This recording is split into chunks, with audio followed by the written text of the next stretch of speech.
Hello and welcome to another edition of the Corner 3 here on Pittsburgh Sports Live. We're in the Beaver County Auto Studios. Just me once again, second week in a row, but it is a big day. Selection Sunday was yesterday, and it's time to get into the thick of March Madness. NCAA Tournament will kick off technically tomorrow with the first four games that are happening tomorrow night in Dayton, but the tournament officially kicks off Thursday, and we're going to break it all down, go through the entire bracket. I'm going to give you my picks, some potential upsets, my predictions, who I think is going to end up winning the whole darn thing, and take you down my actual picks, what my bracket is going to be that I'm going to put into all of my pools, the office pools, the friend pools, every pool you can find. And I'm going to share those with you, give you some tips of maybe how to pick your bracket, how to win some money and win some bragging rights, and we're going to break the whole thing down here on the Corner 3 on Pittsburgh Sports Live. So without further ado, let's get started here. Going to take you first off to the East region. And as you can see there, you have the Duke Blue Devils, the number one overall seed, led by Zion Williamson, R.J. Barrett, Cam Reddish, Trey Jones. Those four freshmen have been fantastic all year. And unfortunately, no disrespect to North Carolina Central and North Dakota State, but I'm going to take the Duke Blue Devils in that first round matchup. That's going to be going down in Columbia, South Carolina. Next one, the 8-9 matchup. This one was a difficult one for me, but these are always obviously hard ones to pick and decide who's going to take it. They're pretty much split down the middle if you look at recent history, but I'm going to take the UCF Knights. They've had a very strong season coming in at 23-8, led by Taco Fall, who's one of the most physically imposing players in college basketball. We've talked about him here on the show before. Stands at 7'6". He's blocked more shots than he has missed this season, which tells you a lot about his game. He's efficient. He's going to put the ball in the hoop relatively easily because he's only a few feet away or inches away from it, but he's also going to block a lot of shots and be a force down low that teams are going to have to deal with. BJ Taylor's been their leading scorer for 3 seasons, a very veteran team. They're good on defense. So I like the Knights. I think they're going to get the victory against VCU, but obviously a tough matchup in that round of 32 against Duke. Looking at the 5-12, this one was a difficult one, but I like Mississippi State here. The 5-12 is always a matchup that is going to lead to some updates or upsets. Happens every year, but I'm going to take Mississippi State here. You look at them, led by Quindary Witherspoon, who is a great guard, and you need to have strong guard play in this tournament. So I'm going to take Witherspoon and Mississippi State. They also surround him with 3 shooters, so a very good offensive team, but they're a little turnover prone. So if Lipscomb can up the defense, can force some turnovers, this could end up being a closer game, but I think that Mississippi State's going to come away with the victory. Next one, we got the 4-13 matchup, Virginia Tech and St. Louis. St. Louis was the winner of the Atlantic 10, and Virginia Tech had a really strong season in the ACC, but over the last month or so, they've been without Justin Robinson, who's their starting point guard, was averaging 13.7 points per game, over 5 assists, and you saw their offense really struggle. They obviously still have Blackshear and a strong supporting cast, but they really missed Justin Robinson. Well, they announced on Twitter on Sunday that they're going to have him back for the tournament, so that should get things rolling for them offensively. Maybe make Buzz Williams sweat a little less. We'll see. But a really good addition for Virginia Tech, a team that was consistently ranked all season in the top 10 at times this year, with a victory over Duke even without Justin Robinson. But I think getting him back is really crucial for the Hokies, and I think that's going to power them over St. Louis in this one. Next one, we got the 6-11 matchup, and Maryland, the 6th seed. The 11th seed is Belmont or Temple. It depends on who wins that play-in game. I think it's going to be Belmont. Belmont comes in as one of the best offensive teams in the nation. They're top 10 in 2-point percentage, effective field goal percentage, and in assist rate. And they also have a fantastic player in, let me find him really quickly here. But they are a very strong team, and Wilder is the player for Belmont, and he is one of the best players in the country, especially shooting the basketball. As I try to find this here,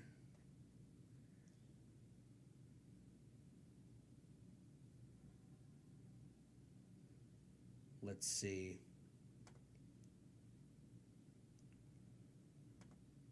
Well, regardless, he's been a fantastic player for Belmont all season. And Maryland, they come in losing 7 of their last 12. And for me, I prefer teams that are hot, that are winning games, that are on a roll, going into tournament play. And that just, unfortunately, it isn't the case with Maryland. And Maryland is one of those teams that, obviously, the Big Ten got the most teams of any conference into the tournament. But I'm really not a huge fan of what I've seen from them thus far. And I think because of that, that's why I have to give the edge to Belmont, who, like I said, is one of the best offensive teams in the tournament. They also knock down a lot of threes, and I like three-point shooting as well. And I think Belmont is one of those teams that if they can get hot, they can shoot it against anybody, and it's going to be problems for Maryland. LSU and Yale, the 3-14 matchup. LSU obviously dealing with some turnover with the wiretap leaked of their head coach, Will Wade. They still are a talented team, so not really sure how that situation is going to pan out, but I think LSU will have enough to top the Yale Bulldogs out of the Ivy League. The 7-10, Louisville and Minnesota in the East region. I like Louisville. Minnesota, a strong team out of the Big Ten, but Louisville has been battle-tested all year. They've played some of the best conference in college basketball. Chris Mack has got that team playing some of its best basketball of the season. And for that, I really like what Louisville can do, and I'm going to give them the edge over Minnesota. And then the 2-15, don't see an upset here. I got Michigan State. I got the Spartans. They just came off winning the Big Ten tournament over Michigan, and I think they're going to keep on rolling. They've been consistently one of the best teams in college basketball all year, coming in at 28-6. So I'm going to take Michigan State. And with that, we're going to move over now to the West bracket, or West region, West portion of the bracket. I got Gonzaga as the 1 seed over Fairleigh Dickinson or Prairie View. As of course, no disrespect to them, but I don't think we're going to have another UMBC this year. I think that's a once-in-a-lifetime kind of situation, and I think that they are going to get the Gonzaga is going to get the W over which either of those teams come out of the play-in game in Dayton. The 8-9, Syracuse and Baylor. Baylor's had a strong season. They have some very nice wins. Wins over they've beaten Iowa State twice. They've beaten Texas Tech. They did lose twice to Kansas and Kansas State, though, and lost to Ole Miss. But they beat Oklahoma twice. So Baylor's had an up-and-down season, the 19-13. Kind of hard to see why they got into the field because they were they didn't even win 20 games this season. But I do think Baylor is going to have trouble with Syracuse. Syracuse is finally starting to hit its stride, a team that really played Duke tough in the ACC tournament. They didn't get the victory, but you look at Buddy Boeheim, the coach's son, has been lighting it up, shooting the basketball. He's been fantastic. And they have veterans on this team, and Frank Howard, Tyus Battle. You know, it will depend to see if Tyus Battle, how healthy he is. He obviously missed the game against Pitt in the tournament, and still dealing with that I believe it's a hip injury or low back injury from that hard fall he took later on in the season. But I like Syracuse, and I'm taking coaching here. I think Boeheim in March. I'm going to go with the old coach, and I think that Syracuse coming as an 8 seed, this just kind of seems like an opportunity for Syracuse to win a game and, you know, give Gonzaga all that they can handle. Then we have the 5-12, another one, Marquette, Murray State. This is going to be, I think, one of the best matchups in the entire tournament. Murray State coming in, led by John Morant. They won, it was 11 straight games to win the Ohio Valley Conference to come in. They're led by John Morant, who is he's going to be, I think, a top 4 pick in the NBA draft. I mean, he is a lottery pick. He is fantastic. He's averaging over 25 points per game, over 10 assists this season. He has been the do-it-all guy for them, but it's not a one-man show for Murray State, I think, the way it is for Marquette. Marquette, they're led by, obviously, Marcus Howard, one of the most electric point guards as well in the country. He's had a 53-point game this year against Creighton, many 30-point games. I mean, he is a dynamite scorer, but I think when I look at Murray State, I think that it's less of a load for their star to handle. And for that, I think Murray State, who is a really good, defensive team, they did a really nice job in the Ohio Valley Championship game defensively, locking down their opponent and playing some suffocating defense. So I'm going to go with Murray State here. I think it's going to be must-see television to see these two teams battle it out between the 5 seed Marquette and the 12 seed Murray State. But the other thing here is I talked about I like teams that are hot. I like teams that are on a roll coming in. And Marquette has been anything but that. They lost 5 of their last 6. And like I said, Murray State 11 straight. So they're clicking. Marquette is reeling right now, trying to figure something out. And some of the computer models, they like Marquette a lot. And I talk about how important great guard play is. A guy that can just make shots for you, that can orchestrate the offense and get you a bucket when nothing else is working. But I think that's going to go more in Murray State's favor. I think they're going to get the victory in this first-round matchup between Marquette and Murray State. So as we go back to the bracket here, number 4, Florida State. Number 13, Vermont. The Catamounts, they get the automatic bid, but I don't think they're going to be able to contend with Florida State. Florida State got all the way to the ACC championship game, lost to Duke, but Florida State's been a team that started off the year really well, kind of took a downturn, but then got really hot at the right time as well. And they were fantastic in the ACC tournament. This is also a really veteran team and a team that I think has really good defenders at, I think, every spot on the floor. And they protect the rim as well. They do a great job defending in the paint. And they went on this 14-1 run to end the season and get them all the way to the ACC tournament game. So we talk about teams that are hot. I mean, they have been on a roll for the last, month and a half or so. So really like Florida State. And they have a great coach, Leonard Hamilton, but they also have a veteran squad. And I think you can't undersell the importance of having veterans. And we're going to talk about Duke later. Obviously, they have the freshman phenoms. But I think a veteran team that has been there, that maybe had that kind of that got all the way to the Elite 8 last year in the tournament. I think they're going to try and build on that this year and take care of the Catamounts in this first-round matchup. Then the 3 and 14 matchup between Texas Tech and Northern Kentucky. I'm taking Texas Tech here. Texas Tech has been one of the stronger teams in the Big 12 all season. They have really good play at the guard spots as well.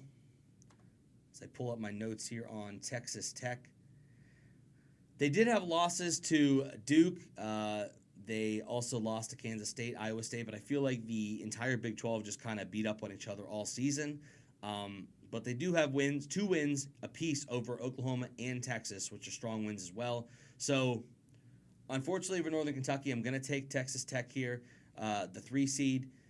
They got a share of the Big 12 regular season title, but they did take that tough loss to West Virginia. So maybe for them, although they didn't have the result that they wanted in the Big 12 tournament, they have the forwards Tariq Owens, who's averaging just about 2.5 blocks per game, and Jarrett Culver, who's averaging 18.5 points per game. They have a really strong team, and I think that maybe that early exit, they knew they're in the field, maybe gave them a little bit of a rest and a way to focus back in. And I think that'll help them a lot here in the tournament and give them that first-round victory over Northern Kentucky. So number 7, Nevada, 10, Florida. I think it's a really tough draw for Nevada. Nevada was one of the better teams in the country all season, led by head coach Eric Musselman. I mean, they come in 29-4, and they just got a really bad draw against a Florida team that has been up and down all year, but I think is still talented, and then set them up with a potential second-round matchup against Michigan. So I'm going to take Nevada. I think Nevada defensively is going to give them the edge over Florida. Like I said, Florida's been inconsistent, but I think it's going to give Nevada they're going to get the win in that first-round matchup. And then we got the 2-15 between Michigan and Montana. I really like Michigan. I like what they have across the board. So I'm going to go with Michigan. I think Michigan gets the win over Montana easily and sets up a second-round matchup against Nevada. As we move on here, now moving on to the South region. The South region headline by Virginia. Virginia coming in at 29-3. Those 3 losses coming all in ACC play. So they've just been one of the most dominant teams all year, and they're trying to avenge the UMBC upset from last season. And I mean, I don't really anticipate that happening again. I'm not sure Gardner Webb will be able to pull off what UMBC did, but I think Virginia's motivated, and many people pick Virginia to be national champs to get to the Final Four over the last 5 years or so, and they haven't really capitalized on that. But I think this is the year that we see Virginia get a little farther in the tournament, and there's a lot that I like from the Cavaliers. Look at them, and they have Kyle Guy, DeAndre Hunter, Ty Jerome.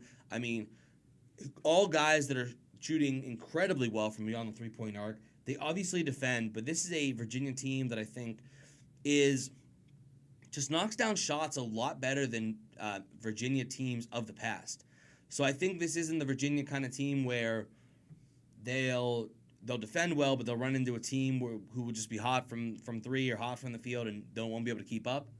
I don't think that's going to be the situation this year. I think we're going to see a Virginia team that's going to be motivated, like I said, and also they didn't have DeAndre Hunter in that game last year. He was injured, so get him back, get Kyle Guy, get Ty Jerome, Jack Salt down low defending. I think they're going to easily get the win over Gardner Webb. The 8-9 here, this is a difficult one. These are two teams that I really don't have a lot of faith in Ole Miss and Oklahoma. Either one, so it's kind of a toss-up here. I'm going to go with Oklahoma here, coming out of the Big 12. Not a huge fan of what Ole Miss did in the SEC, but did enough to get in the tournament, obviously. But Oklahoma is, I think, a team that can score the basketball, and offensively, I think that's going to give them the edge over Ole Miss. But like I said, this is a coin flip here, more so than any other, I think, 8-9 matchup in the field. As Ole Miss coming in with the 39 in BPI rankings, Oklahoma is at 39. Ole Miss comes in at 48 in the BPI rankings. But I'm going to give the edge to the Sooners in this matchup, but I don't think it goes any much farther than that second round when they face off against Virginia. The 5-12, Wisconsin, Oregon. Oregon, one of only two Pac-12 teams in the field, and the Pac-12 just has been kind of a laughingstock all season. I mean, it's really just been mediocre, and Washington's the other team that got in. They're sitting right now at a 9 seed. We'll get to them a little later, but that shows how much, I think, respect there is, or lack of respect, I guess, there is for the Big 12 or the Pac-12, excuse me. And I'm not going to give the benefit of the doubt to Oregon here. I'm going to go with Wisconsin. A good season in the Big 10, led by Ethan Happ, I think one of the better players in the country. At the forward spot, he can score, he can defend, he can do it all for Wisconsin. So I'm going to give them the edge here over Oregon. Now, this 4-13. This is an interesting one because Kansas State is part of the reasons why Kansas did not win the Big 12 title this year for the first time, and it seems like forever. But they're a team that is really, I think, not trending in the right direction. They lost to Iowa State in the Big 12 tournament. They've kind of been reeling over the last few month or so here. And I look at UC Irvine, and they are one of the elite defensive teams in the country. And they're coming in hot, whereas Kansas State's kind of stumbling in. The Anteaters have won 16 games in a row to get here to the big dance, and they have one of the best defensive field goal percentages, so they're not allowing their opponents to get good shots, and they're going to try and slow things down and be methodical, and I think that's going to give Kansas State a lot of issues. So I think we take the UC Irvine Anteaters coming in at 30-5 on that 16-game win streak. I'm going to take the hot team here, and I think they get that first-round victory, the upset over Kansas State. The 6-11, Villanova and St. Mary's. St. Mary's obviously getting in with that improbable win over Gonzaga in the championship game. But, I think that Villanova is a team that had a rocky start to the season early on, I would say.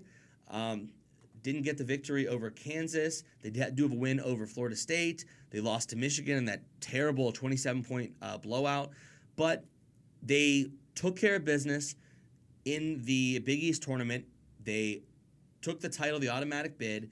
And I think this is a team that it's finally starting to hit its stride at maybe the perfect time. They did get a tough draw, and that bottom part of that South region is certainly difficult, I would say, and a tough draw for it seems like every team in there.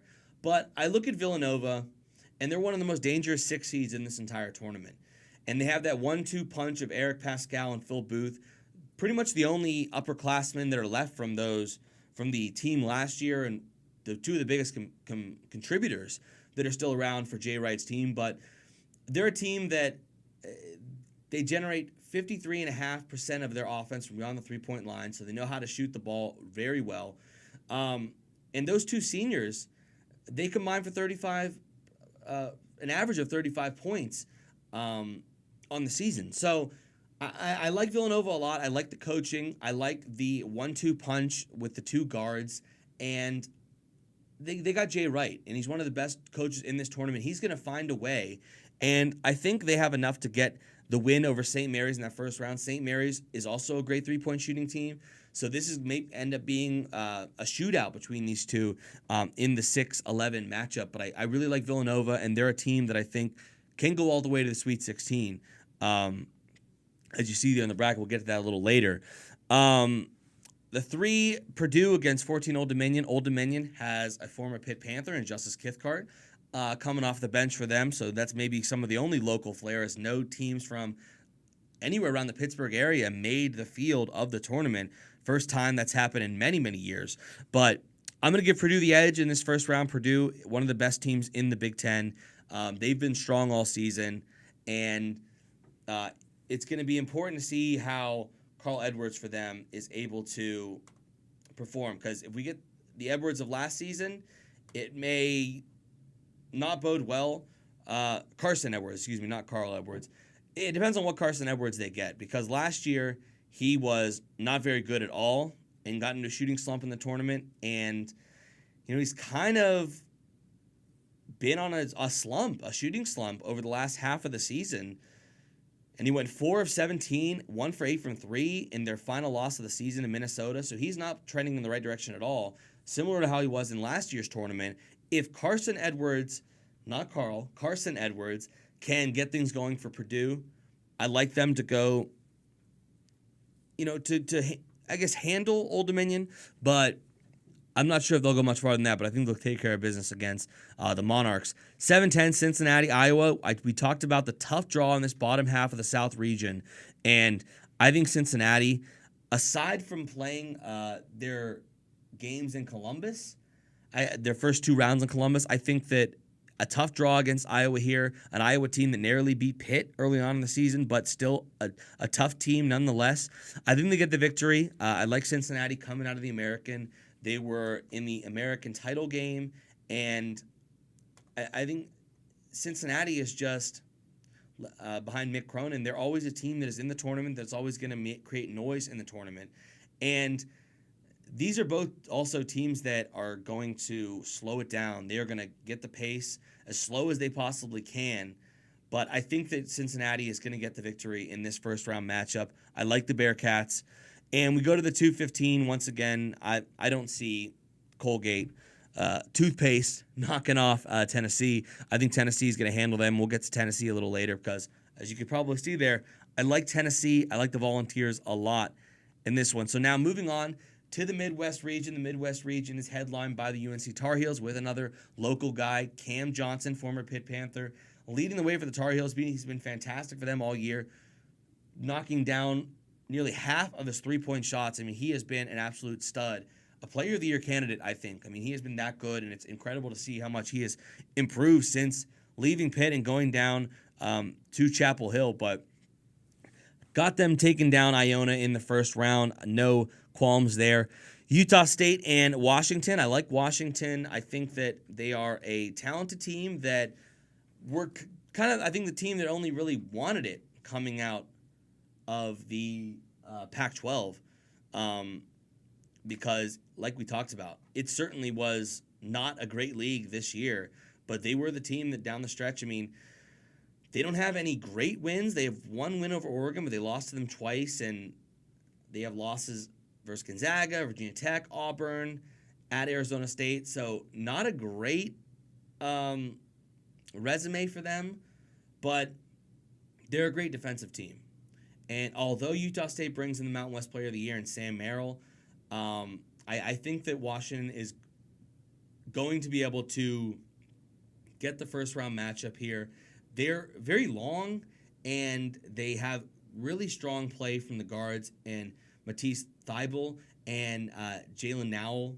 So if those two guys are playing at their best, I think we'll get a first round victory for Washington. Now, the 5-12, and I told you I would have an upset here, not just Murray State, but I got another one.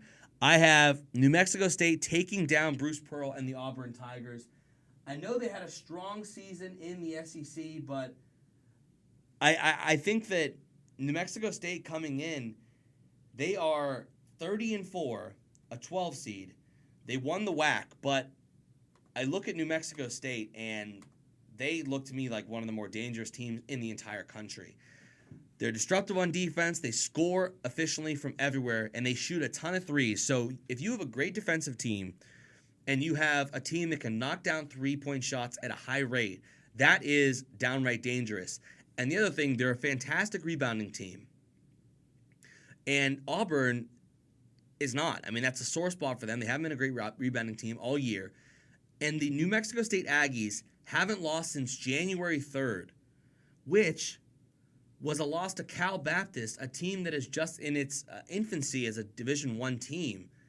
So New Mexico State, even though that was a kind of a really bad loss for them, I guess, I think they've improved since then. They haven't lost since January 3rd.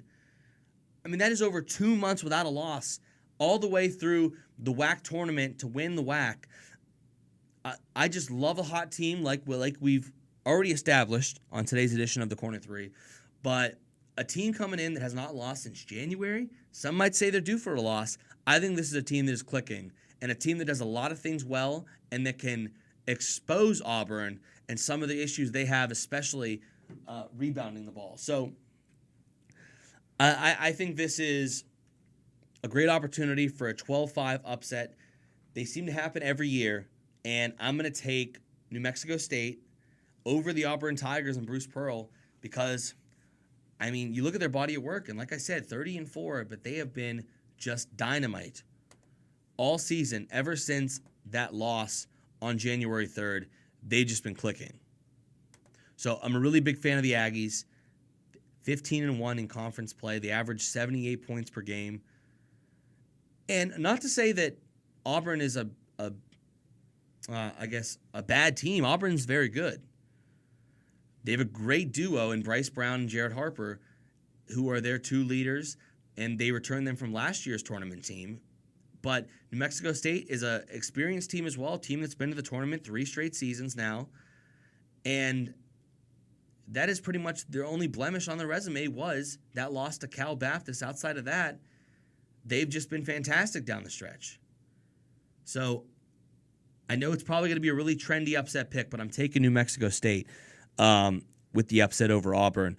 The 4-13, Kansas and Northeastern. I'm going to take Kansas. They didn't win the Big 12 this year, but Kansas is a team, even without LaGerald Vick behind Bill Self, that I think is going to take care of business. They're not going to let Northeastern get the upper hand on them. They're going to take care of business in that first round matchup. The 6-11, Iowa State, Ohio State. Ohio State, frankly, probably should have been in a play-in game. I mean, they did nothing to help themselves over the conference schedule. They were honestly pretty bad in the Big Ten. You look at their conference record, they were 8-12. They really just did not have a great year, I think. They started off so well, some great wins over Creighton and Cincinnati out of conference, but they lost 3 times to Michigan State. They lost at Michigan, lost to Wisconsin, lost twice to Purdue, they lost twice to Maryland. So every Big Ten team that's in this field, they couldn't beat them. And for me, I mean, if you can't beat any of the other teams that are in the tournament outside of Cincinnati, and that does not look like a team that should have been automatically in the field. I mean, that looks like they should have been in a play-in game, coming in at 19-14, 11 seed. I'm going to take Iowa State. Iowa State lost their last 6 regular season games but they just went out and won the Big 12 tournament out of nothing. So that shows how wide open the Big 12 was. But they're led by senior guard Mariel Shayok, averaging 18.5 points per game, and they're a really strong defensive team as well.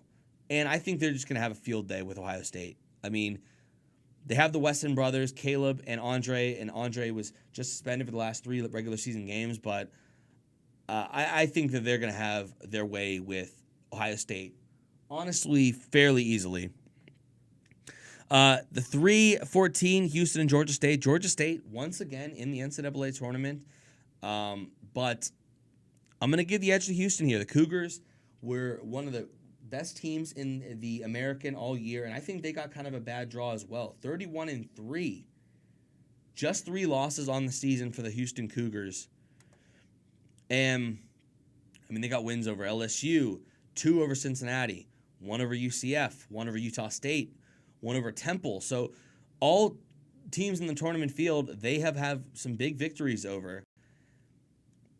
And they get pretty much all of their scoring from the backcourt of Corey Davis Jr. and Armani Brooks that are a big part of the reason why this is such a lethal offensive team.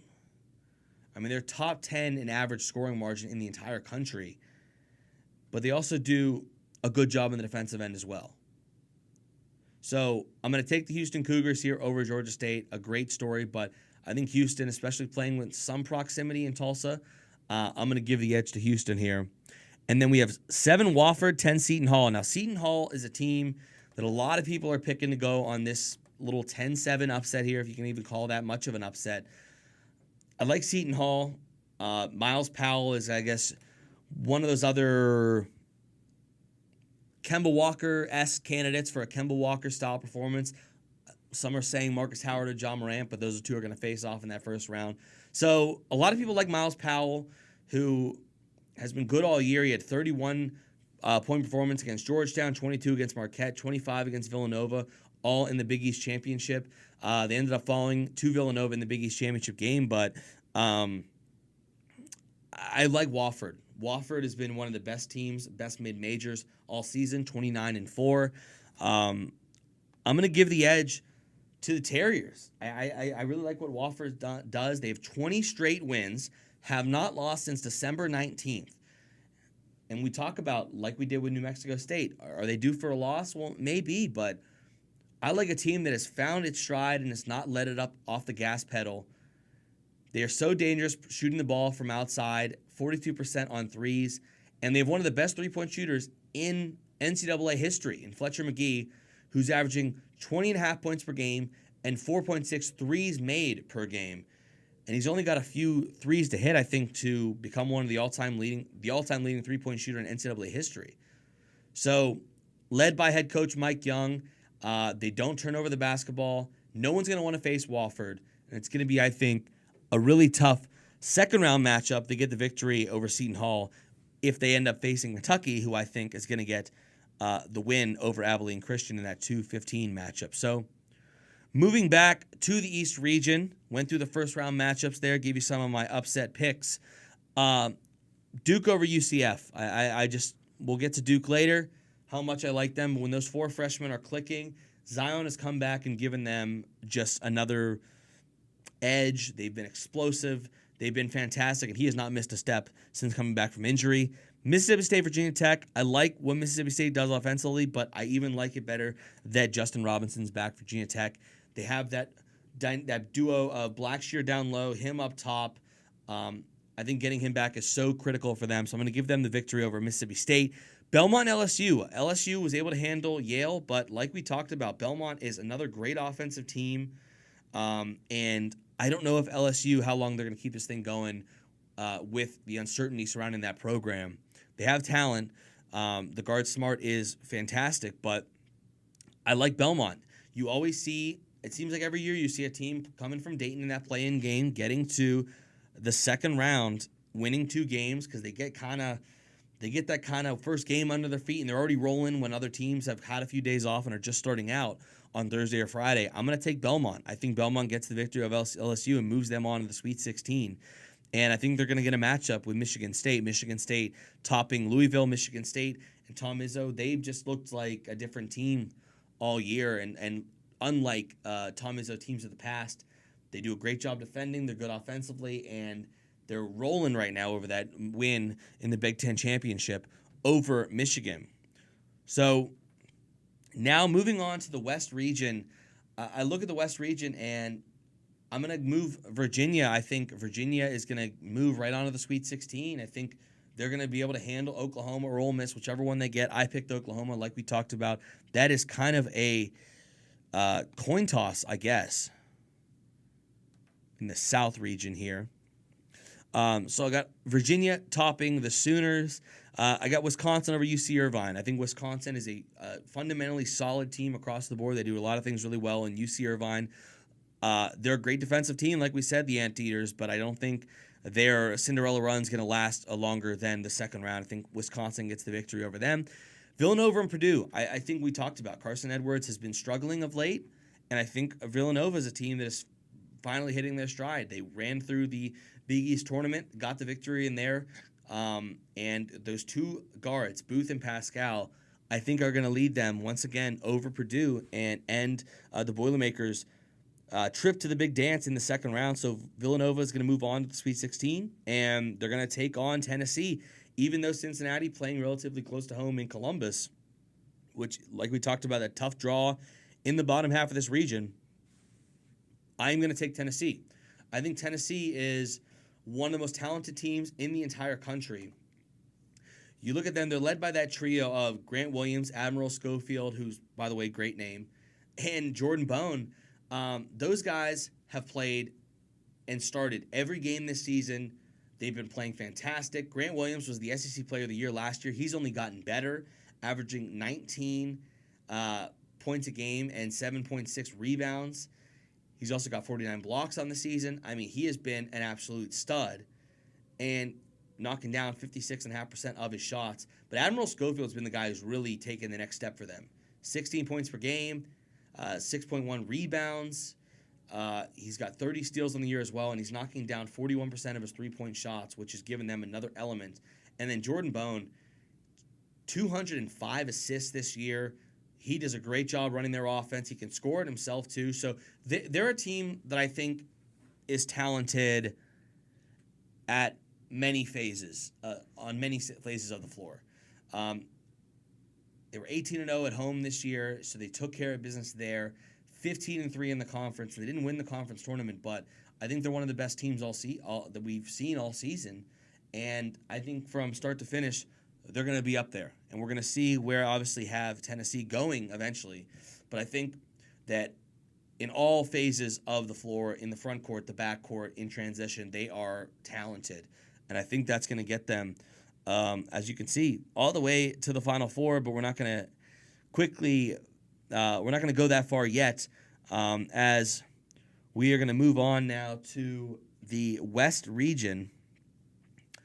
And I got Gonzaga over Syracuse. I was tempted to pick Syracuse over Gonzaga because Gonzaga, and I think just the way they played down the stretch, I think they got a little complacent and ended up losing to St. Mary's in the title game in their conference tournament. But I'm going to say Gonzaga gets the win, setting up a matchup with FSU, who is going to get the win over Murray State. Like we said, FSU has been 14-1 down the stretch here, almost won the AC championship until they ran into Duke in the tournament final. But I'm going to say they do a nice job locking down John Morant from Murray State, and luckily we get to see him twice in the tournament, but I don't think he's going to go much farther than that.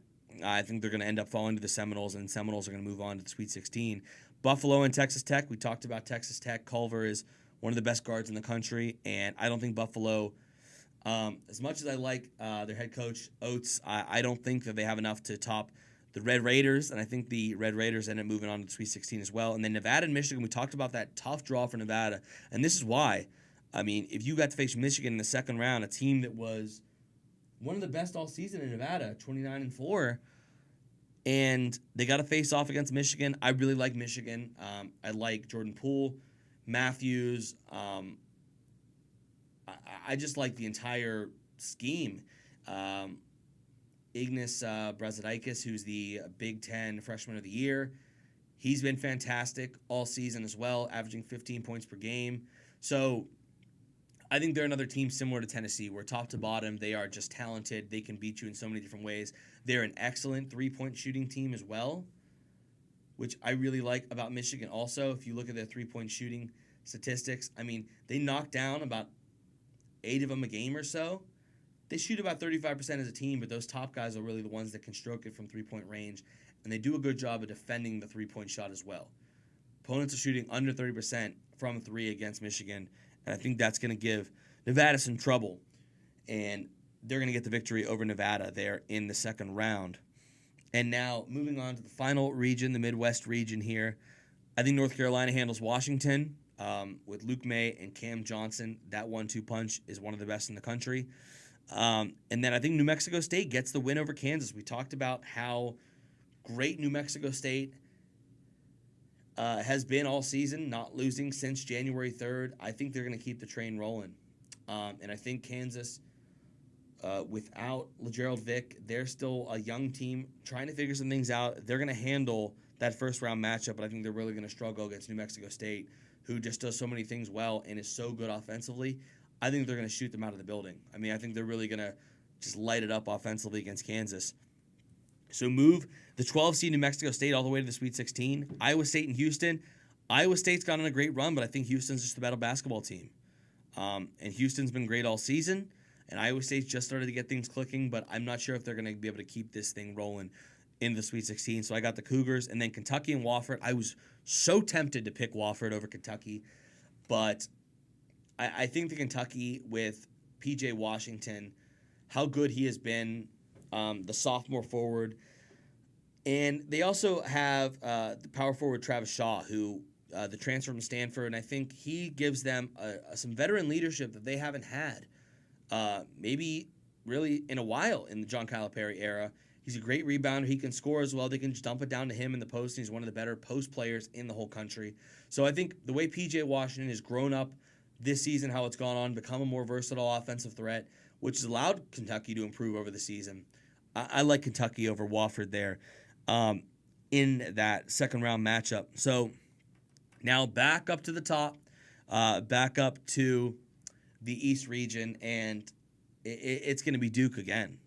I think Duke is just one of the most talented teams in the country. Like we said, I think they get the win over Virginia Tech, even though Virginia Tech beat them without Justin Robinson this season.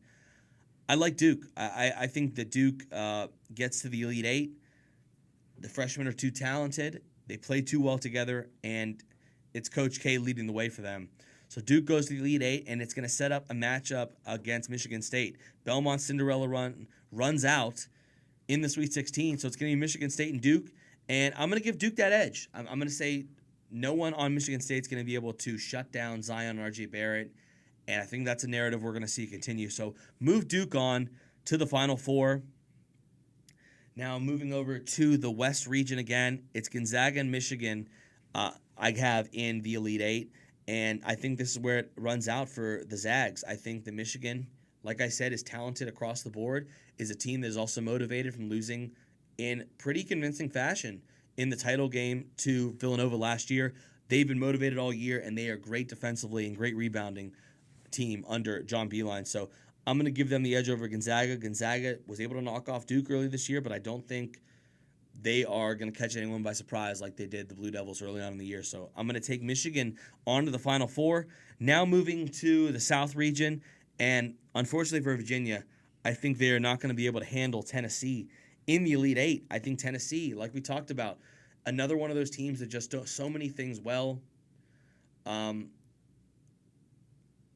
think they're a team that could legitimately go to the national title game. We're going to see that a little later, but the way Bone, Schofield, and Williams have played, I don't think anyone on Virginia is going to be able to shut them down. And Virginia, their trouble has been, or at least what was exposed by Florida State was they have trouble with their bigs trying to guard other athletic bigs, especially with Jack Salt when he's in the game for them. So I think if you get Williams up against the bigs of them, of Virginia, they're going to be able to just toss the ball inside, let him go to work, and then, once things open up a little bit, that's when Bona and Schofield are going to be able to dominate. And I think that too and physically imposing are the Volunteers for the Cavaliers to be able to handle. So for that, I have Tennessee moving on to the Final Four. And then we go down to the Midwest region here, the regional in Kansas City. I'm going to take North Carolina over Houston. I think Houston is able to knock off Kentucky, so we're not going to get two blue bloods facing off. But I think North Carolina keeps the train rolling. I mean, they've been so good all year, and they started off a little slow, but have just been fantastic. And, unfortunate for them, I think they really want to see, for the first time ever, a Duke-UNC matchup in the tournament. I mean, that's where they want a collision course with Duke. I think they want revenge against the Blue Devils. I don't think that's going to happen, as we'll see in a little bit here. But I do think that they are going to be able to handle Houston, and just the experience and the way that they have played all season with Cam Johnson and Luke May and Kobe White. I mean, Kobe White, the way he has blossomed in conference play, giving them that three-headed monster, I think that gets them over the top over Houston. So with that is going to bring us to my final four. And you might say, oh, not many upsets there, not many surprises. Well, I think there's just one of those years where the top 8 seeds are just far and above better than anyone else maybe. And I think that's kind of the trend that we're getting here as we take a look at my final four.